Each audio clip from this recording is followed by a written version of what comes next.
play अनको इसारा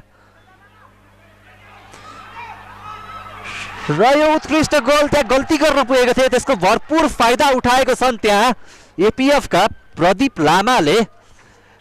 र स्यु सेलिब्रेसन त गर्न चाहन्थे रोनाल्डोको अन्त्यमा भने त्यसलाई गरेनन् तर क्या फिनिसिङ छ त्यो जुन ट्र्याक ब्याक गर्नुपर्ने थियो ट्र्याक ब्याक गरेनन् त्यहाँ प्रदीप लामा त्यसको अवसरको उपयोग गर्दै भन्ने प्रयास भेट्टाएको छन् त्यहाँ आजको गोल स्कोरर प्रदीप लामालाई अझै पनि प्रदीपको क्रस र टार्गेट म्यान युवराजको यो उत्कृष्ट फिनिस र फेरि पनि स्कोर सिटमा युवराज प्रदीप निकै नै राम्रो क्रस दिएका थिए त्यहाँ तर त्यसको फाइदा उठाएका छन् रिप्लेमा देख्न सक्छौं एसिस्ट दिएका थिए त्यहाँ विश्वासले र युवराज को उत्कृष्ट फिनिसिङ र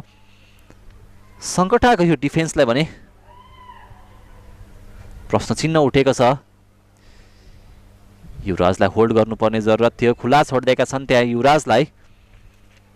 र यस्तो चान्स विशाल आएको छन् लेफ्ट ह्यान्ड साइडमा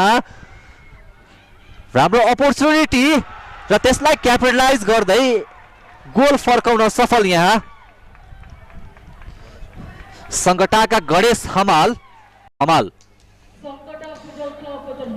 हतारेनन् त्यहाँ कुल एन्ड कम्पोज टाइपको फिनिसिङ थियो राइट ह्यान्ड साइडमा गणेश हमाल रिप्लेमा देख्न सक्छौं